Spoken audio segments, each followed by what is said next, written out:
stories will lift each other, give hope to push us further, and encourage one another.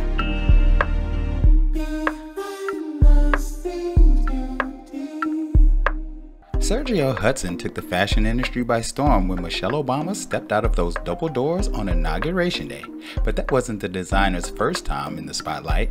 He was scouted and became a contestant on the Rhianna-produced reality show Style to Rock, where he later went on to win. Nowadays, every starlet in Hollywood is wearing the designer, with the likes of Regina King, Jennifer Lopez, Beyonce, Kendall Jenner, Haley Steinfeld, Mary J. Blige, and even the Vice President of the United States, Madam Vice President Kamala Harris. And now his clothes are in major luxury retailers everywhere. In this interview, Sergio talks about the impact of the loss of Virgil Abloh, as well as what it's like to fulfill his dream of being a ready-to-wear designer.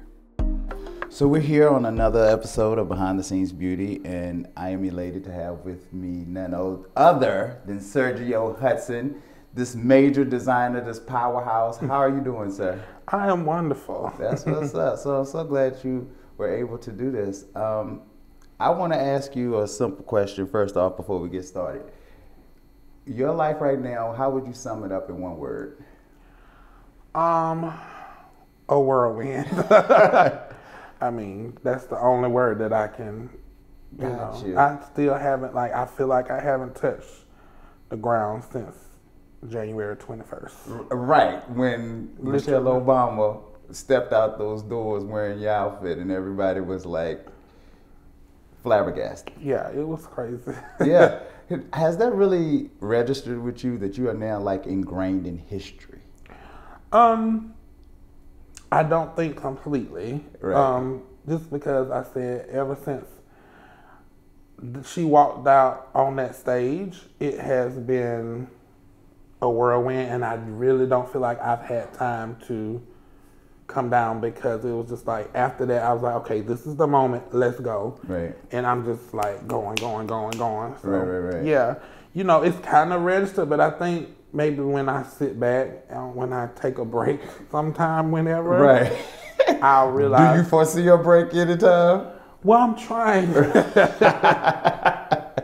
I'm definitely trying, but you know. Okay, so we normally start a little bit about your background. So you're from South Carolina. I'm originally from South Carolina, a little town called Ridgeway. Okay. Yes. And so your mother was a minister. Yes. And your mother also was a tailor. Yes. So my mother was a tailor, seamstress when I was growing up. And my sister was a model. Okay. And my mom was just a fashion person. And I know every designer says that, but my mom really was. Right. Like, you know, she dressed. Yes. And we stood out like sore thumbs in our little hometown. You talking like my mom coming to church in like short skirts and Sandra suits, you know. Right. Your mama wasn't a diva if she didn't have a couple Sandra suits. Right. That's the 227 reference. Okay, yes. So your sister being a model, how did that come about? Well, I have a beautiful sister, and she was very charismatic, and I think around maybe when she was 13, she got picked up by this local agency. And she just, you know, she was one of my main inspirations to go into fashion, because she was obsessed with it. Like, you know, Beverly Pearl and Naomi Campbell and Tyra Banks. It was always in our house, and always, you know, fashion magazines there, and always watching stuff about, you know, Gianni Versace. And so that's at a very early age, I knew exactly what I wanted to do. You know what I found interesting is researching you is the fact that you had not, you were not one of those designers that said you have been making clothes all your life. You really didn't start actually making clothes. You were designing, but you weren't really actually making clothes until you got into school. Yeah, it's funny because a lot of like people that I know, like their grandma sold or their mother sold, and they sold with them. My mom was like, no, I'll send you to school and you'll learn that way. And she was like, I'm not a teacher. Meanwhile, 10 years later, she became a whole pastor. But, you know, I didn't sew a stitch until I went to college. Okay. All right. Okay, so you later, I don't know if people really know this about you. I thought this was very interesting because I didn't know this, that you had a little stint in reality TV. That was really... Yeah. I'm trying to stay out of confrontation, but I can get down with the best of them. A moment for you. It's a little known show that Rhianna actually produced. We were actually on the Style Network. Okay, and then Style Network got sold while they were editing our show. And so we switched to Bravo at the last minute. So they put us like on a Friday night slot when nobody saw it. Right. So it was like, well, we got to show the show. Right. We kind of, you know, we had like 8 episodes, I think. And I was actually an alternate on the show. They brought me in for casting, put me up in a hotel for like 2 weeks, and then sent me home, said they didn't want me. I was devastated. They called me back like 3 days after I was at home and like, we need you back. So I came back on like the 3rd episode and I ended up winning the show. Oh, wow. So how was that experience like? Did you, because I heard you said you really didn't want to do reality TV. Why I did not, because, you know, it's like, I don't want to down anybody that does reality TV, and I'm talking about in the fashion space. Yes. But you know, as in the industry, it's like if you do one of those shows, it kind of puts a ding on your credibility. Yeah. And that's just the God's honest truth. You have to work so hard to like come back from being a reality star and being legitimately accepted in the industry. So that was my fear. I had friends who worked in the industry and they were like, don't do one of those shows. You'll never get, you know, in a positioning in the industry. So I never like, you know, had got they scout for those shows. So I had been scouted for like a few of those competition shows and I always turned them down. But it was something about this email from this scout and the premise of the show was interesting to me. And I was at a low point. You know, I didn't know where I was going in my career. I needed something. So something in me just told me to do it. And that's how I operate. Like, I don't do anything that I don't feel like I should do. Gotcha. So. And so you feel like, for you, did it benefit you anyway in your career? Like, what were some of the takeaways from doing reality TV for you? Well, I learned that I can do stuff really fast. You know, I worked on Project Runway, actually. Oh, yeah. I did it for 4 or 5 seasons. So I know that those shows are very true to form. When they give you 2 days to make an outfit, it's literally 2 days to and you know, it was crazy because we were a first season show. We didn't have the budget, you know, that other shows have. So it was very raw and organic. Like, it was hard, like I'll be honest, but what I did learn from that show is I learned my talent level because, you know, it was me and probably a couple other designers that were leaps and bounds above everybody else talent-wise. And that's not saying anything to be cocky or anything, but you just know like, okay, I kind of know more than this person, or I have a better eye than this person. Right. And you don't know that until you're surrounded by your comrades people, and people that are doing, and a lot of these people were doing more than I was doing at the time. And it was at that time that I realized, okay, a lot of black designers don't see themselves as ready-to-wear designers. Right.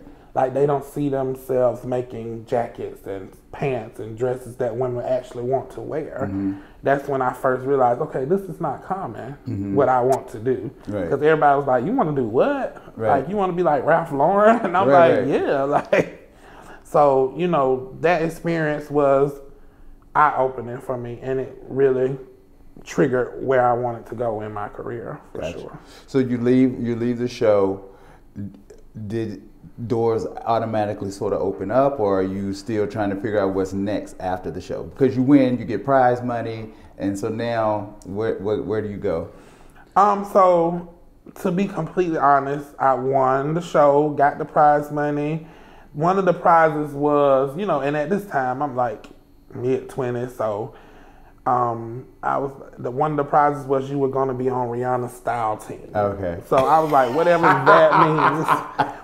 that means. So it was crazy. I'm like, okay, what am I going to be doing? Like, I'm ready to go. Like, I'm at home and I'm like, okay, I got to move. I got to, because if you don't work in the industry, you don't realize that these people don't really like you think when you're not in the industry that like Rhianna has people living with her that make clothes for her all the time, but it's really not that. So I went home.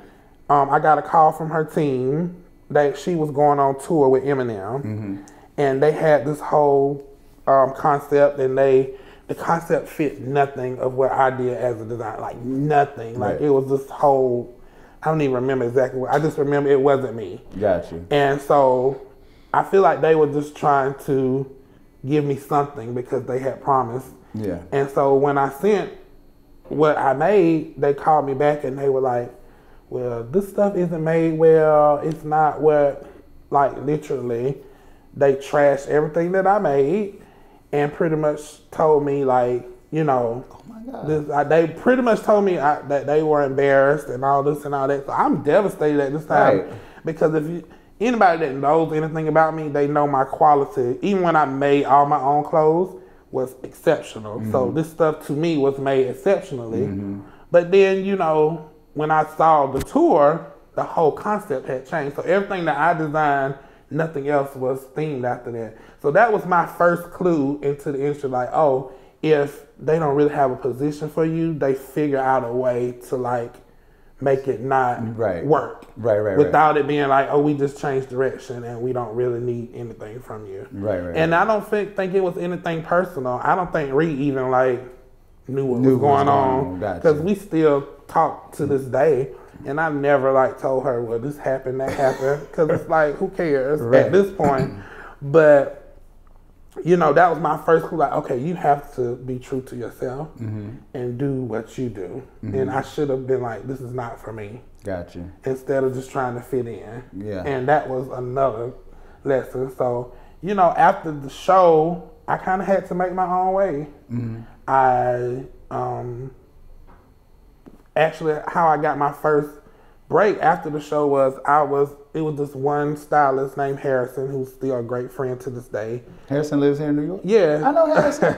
So he dresses a lot of my friends. Yeah, so Harrison kind of gave me my first break because he was dressing, I think, 7th Streeter or something. I had did this collection after I did the show. I took the prize money and did a collection.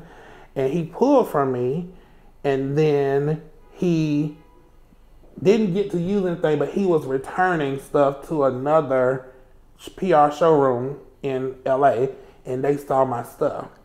And so they were like, whose stuff is this? And that PR showroom was Style PR, and they signed me. And that's how I started dressing celebrities. Wow. Yeah. That's one of them things where it's like God seeks you out to bless you. And it was I didn't even know what a PR showroom was. Right. Harrison was like, this PR showroom wants to like look at your stuff and possibly sign you. And I'm like, what is a PR showroom? Right. And so, we got that opportunity really early on. And immediately I started dressing people. Like, I think the first person I dressed like Britney Spears. And then you better come out the gate. Yeah, and then because you know what was crazy, that's when I decided, okay, I have to go to LA because it's such a demand to dress celebrities in LA, but there are no ready-to-wear designers there. So I had this niche that was like individual to me. Nobody else realized it was needed because you had all of these celebrities that had all these events to go to. But if they needed a suit, if they needed a dress, if they needed just something simple that was actual clothes, LA is pretty much filled with costume designers. So you can get that like a buffet. But there's nobody there that's like a ready-to-wear designer. So I was really there. So anytime somebody needed a jumpsuit or something, a dress or suit, they called me. And that's how I got all my first big opportunities. Okay. I was I saw where Kylie wore one of your jumpsuits to her birthday party. Kendall, sorry. I do that too. One of them Jenna girls. But yeah, I saw where she wore one of your jumpsuits. And I noticed, studying you again, I know that you are really inspired by Gianni Versace, which is really big on print, where your clothes are very no print at all. How do you correlate? I mean, like, what do you draw from him that you feel like that you loved, considering that you're not a print person? Well, see, the thing about it is, like, Johnny was a whole mood. If you didn't grow up in that time, you don't quite get it. Yeah. But it was like Johnny was a mood, and he was a force. And when you saw a Versace show or you saw a celebrity wearing a Versace, it was a moment, and it was a feeling. And him personally was, like, to me in my head, a mentor. Him along with Azadine Alaya and Gianfranco Ferré. So I think if you put those three people together along with Donna Karan and Ralph Lauren, you get Sergio, because I always had an innate sensibility of who I was as a designer. I just was obsessed with these people, and so you'll look at my collection and you'll see, oh, his fit kind of looks like Alaya, but he puts different colors together, kind of like Johnny, or he'll do a white blouse with a ruffled neckline like Gianfranco Ferré. So I took all of these people that inspired me, and I became who I am as a designer. And then I'm an American, and I'm, from the South, and, I always understood, okay, if you're from here, this is what kind of designer you are. I always wanted to be an American sportswear designer. So that plays big influence into what you see from me, especially the tailoring and, the monochromatic color. Can I tell you, I love your monochromatic color. I feel like we have been working together because I have a lot of clients that constantly wear your stuff. Sunny Hostin on The View wears your stuff. We know how much you love the designer, Sergio I love Hudson, him. who has dressed the likes of Michelle Obama, Beyonce, J-Lo, Demi Lovato, and my favorite, Keke Palmer, and now you. He heard it was your birthday, so he sent over some pieces from his new collection. Didn't. Yes. So you can look fabulous on your birthday and the days ahead.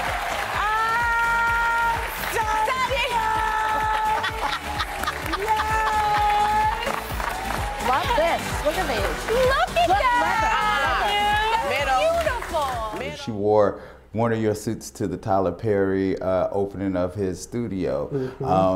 I just worked with the actress Shantae Adams for the Journal for Jordan premiere, and when she came on The View, she wore your stuff. I worked with Ebony K. Williams, and she came on The View and guest co-hosted. And what did she have on? A monochromatic yellow, wearing your outfit. And the thing about it is, everybody immediately says that outfit, and you're known for that belt and everything, which I hear you call it your, what is it? Is the signature belt? It's the signature belt. Well, let me just say, I told all of you guys that The View is like my favorite TV show. And people think I'm like crazy because, like people like me don't normally like get into like shows like that. But I've loved that show since the very beginning. So like I watch it, if I never get to watch it when it comes on. So every night I come home, that's like my ritual. I watch The View from that day. And it's so interesting now to like watch it now. It's like every day somebody else is wearing my clothes. And I was just telling you, like, it's different now because it used to be, people would call me like, can I borrow this? Can I buy this? And now it's like people just show up in your clothes because they're sold everywhere. And it's like, oh, that's mine. Like, so, it's a different feeling now. But the signature belt was not supposed to be a thing. So I did it for like maybe like 3 collections ago. It was a collection that was inspired by the 70s. And a Donna Summer song came on, and I had a whole inspiration for a collection. And so I found this buckle in like some leather shop, and I was like, I want to make belts out of this. It's like a heavy buckle that you're supposed to use for horse saddles. Oh, okay. That's heavy. Yeah. So I made belts out of it, and it was just supposed to be for that collection. And so after that, this one stylist, Carla Welsh, that I work with a lot, she's like a good friend. She called me and she was like, Sergio, I need some of those signature belts. And I was like, and what belt would that be? And she was like, the one with the big gold buckle. And I was like, oh. Okay, so I sent her a bunch of the belts. She started using them on all her clients, and that's what I've been calling it ever since. And she's kind of named like a few of my, like I have a signature dress, a signature pant, a signature belt that I always have to make in every collection. You do have a signature pant. Yeah, I definitely. And I'd be a little jealous because I'd be like, I wish you would make menswear. How many Everybody people says that. have you ever thought about it? I mean, it's a thought. It's a thought. It's a thought, but you know, I don't know. This industry is just so hard and so complex. Okay. You know, with the women's wear, Mm-hmm. to imagine taking on menswear at this point, you know, of course I want a brand that would have menswear, that would have children's wear, that would have home, makeup, beauty, you know, all of that type of stuff. But I'm just taking it one step at a time. But I think the menswear might be closer up on the next up list than what I thought it would be. I'm gonna be waiting in line. I don't know if I could afford it, but I'll be waiting in line.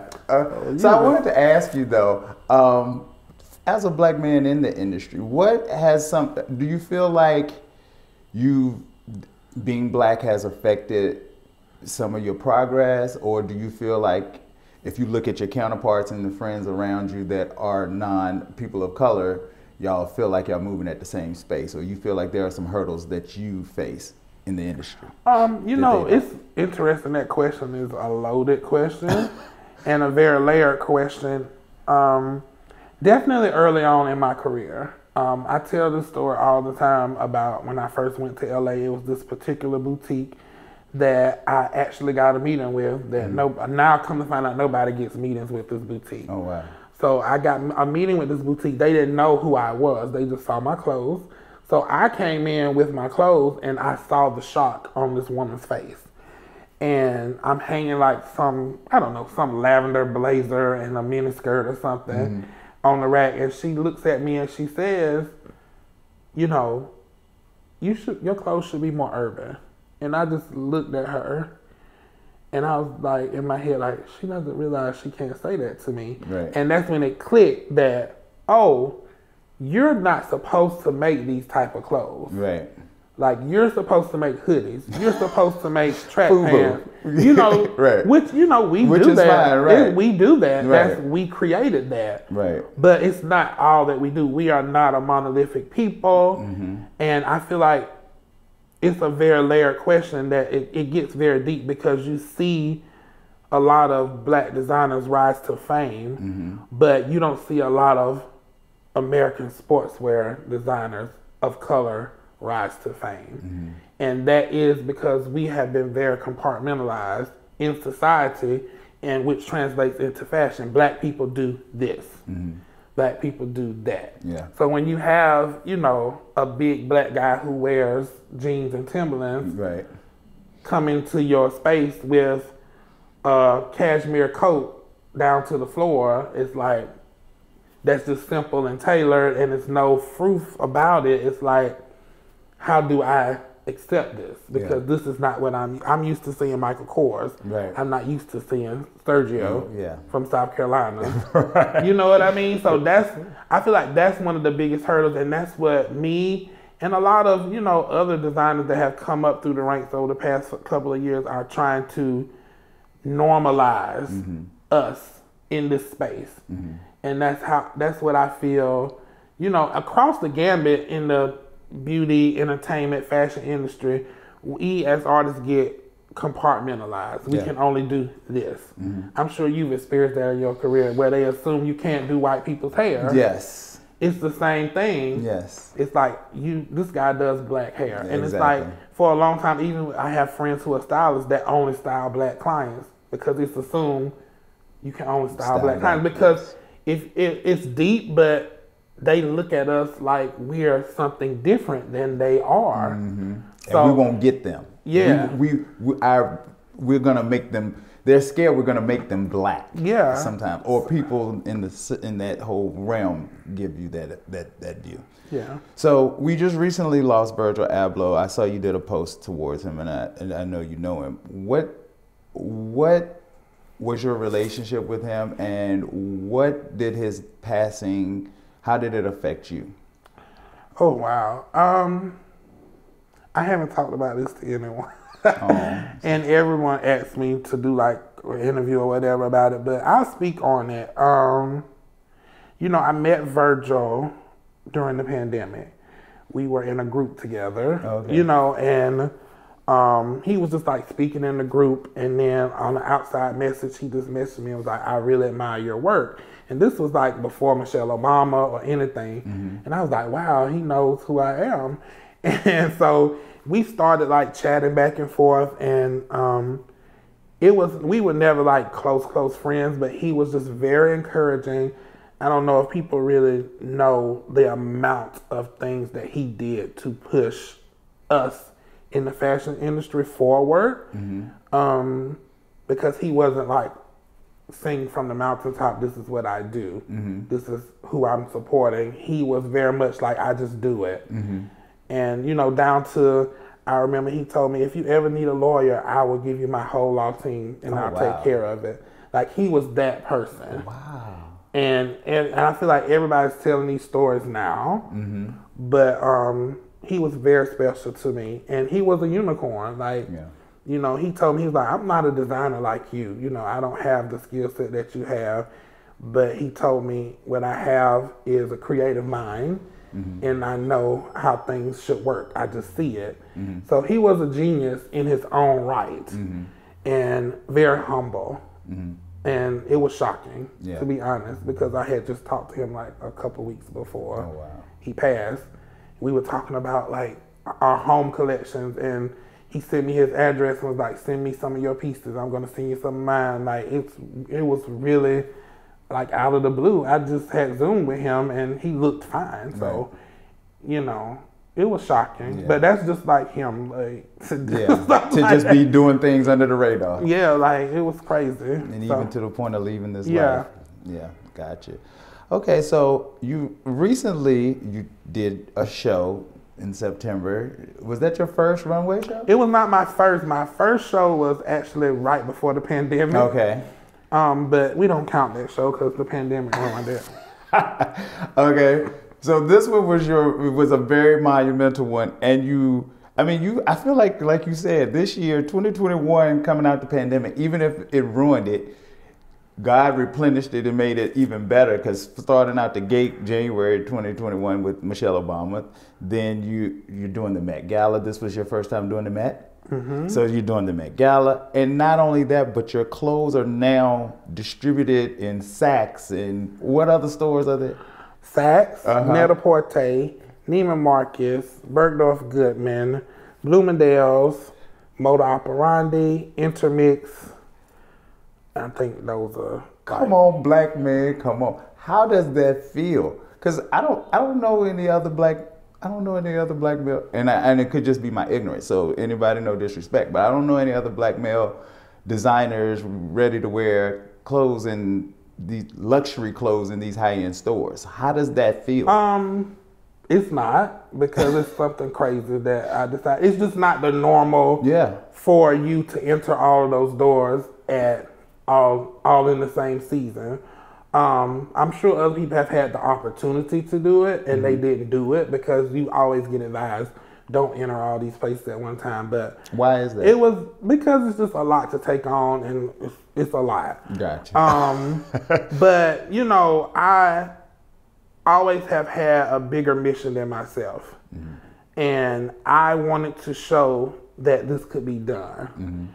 So I wanted a history-making season. So it has never been done before by a black designer to enter all of those doors at one time. I wanted that because I wanted someone to see that this is possible. You can make whatever type of clothes you want to make, and you can be an American sportswear designer. You can be sold in the best stores, and it does not matter what color your skin is. So it was very intentional for me. My team thought I was crazy at first, but they all went along with it, and they were like, let's do it. And, you know, it's been a rough time getting it rolled out, you know, with the pandemic and all the shipping delays from overseas and everything. But it has been so rewarding, you know, just to see. It hasn't even been a year. Like, it has not been a year. Like, literally after that Michelle Obama moment, the next week I was on the phone with every one of those retailers. Yeah. And I told them, I'm entering, this was my plan. Like, okay, now is the time to do it because it's a historic time. It's not like anything we've ever seen before. So now is the time to change history and make things different. So now that I'm in all of these stores, and I'm pushing other people like, take the opportunity, let's go, because we have to do it while the door's open. Yeah. So you spoke about intentionality, and I noticed that in your runway show, you had older models as well. You had, of course, you didn't just go there with skin tones and races, but you also did it with ageism. Well, age. What made you do that? I mean, what you just said, the ageism. It's like, I'm an Aries, so I kind of think in my own way. And I don't really think like other people, and I find it hard to understand how other people think. That's one of our things. Like, we can't quite understand, why are you thinking like that? Right. And of course you're not thinking like us, so it's like not right. So so when I was doing my show, everybody was like, are you gonna put a plus size model in the show? And I'm like, why? Because that's what everybody else is doing. Right. I'm like, okay, I think we get it. Like, you throw your token plus size model in the show. Right. And to me, it's performative. Right. You know, we get it. Right. You want size inclusion. I think but there are so many more inclusions that are left out. And I was like, I want some older models. A lot of my clients, most of my clients are over 40. That can afford these clothes. Right. They have worked hard to establish their financial status, and they can buy a $1,600 jacket if they want to. Right. So I wanted to speak to them. It's like, okay, like, it's okay to love fashion and to want to be glamorous and beautiful, and you don't have to be 25. Right, because at the end of the day, when you see even these plus size models, they still like 23. Right. It's like, so it's still something there that's not quite, it's okay to be bigger now, but it's still not okay to be older. True. So it's like, and all the older women I know, they all want to be young. Yeah. And I wanted to show that, it's okay to be your age. And I didn't want to announce it. I didn't want people to, I just told my casting agent, I want older models in my show. When I was watching it, I looked and I noticed they were beautiful, but that you could tell they weren't the 12-year-old, the 16-year-old model that you and I didn't like intentionally like cast a model with gray hair so you would know that they, I saw some that I actually wanted to cast one, but she wasn't available. She was too busy. But it wasn't like, I want you to know that these models are older. I just wanted to throw them in the mix and like let them go. Because a lot of them were working models when they were like in their 20s. And then it's like, okay, now I'm older, I can't model anymore. And I was like, no, like. Gotcha. So where do you see, okay, you talked about you would like to have home, kids and all this. I mean, is that how far do you want the Sergio Hudson brand to go? Oh, I want it to go as far as it can go and further. I want what Ralph Lauren has times 2. I'm not shy about that. I'm very intentional about everything that I want, and I'm not shy to say it because I don't want it just for me. Like, I want to have a company that when a young black designer gets out of design school, they can come and they can intern and they can work and they can get an opportunity. Because it's just not, the opportunities are not there for us because the connections are not there. I want to be able to see a young designer and be able to say, here's $100,000, start your line. Right.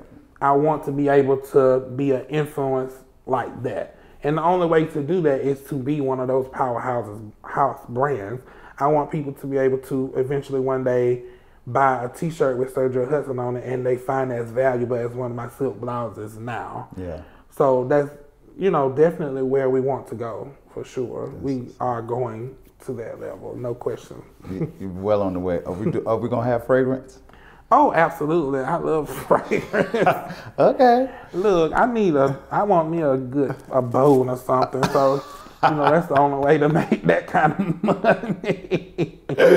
Okay, I'm not mad at you. Okay, so one of my final questions that I ask everybody is, what is beautiful to you? And being someone that works in the industry, in a beauty industry, this is going to be an interesting answer to hear from you. But what is beautiful to Sergio? Oh, God, I find beauty in so many things. But I guess the first thing that would come to my brain, and not just because we just talked about it, but an older woman that is confident and that is not shy to be her age, but to wear what is, good for her body. And she knows that. She knows what looks good on her. She's not shy about it. I just did something with Beverly Johnson. Her 40th anniversary of her Vogue cover is coming up. And we dressed her for something, and she wore an outfit that a 23-year-old could have worn, but she didn't look like she was trying to be 23 because she's here. She's confidence. Beverly Johnson. It's not like, it doesn't matter how old she is, and she looks just as beautiful, more beautiful than women that are in their 20s. Right. So to see something like that is so inspiring to me, and that's the woman that I see because that's my mother. Yeah. And speaking of which, you had mentioned it just finished a documentary. Yes. And what's that about? Fashion Fair Cosmetics is relaunched in Sephora, and they are making a documentary chronicling the relaunch of the brand, which is, anybody black knows what Fashion Fair is. Yes. So they relaunched Fashion Fair, and they made a documentary about the relaunch, and I spoke on it because I had them sponsor my show, and they did the makeup. So, it's just very intentional things that we're trying to do to push our people forward. Yeah. And just to normalize us and not make us just black people, but people. Yeah. Human beings. I don't want to be black designer Sergio Hudson. I want to be Sergio Hudson. Just like Michael Kors is not white designer Michael Kors.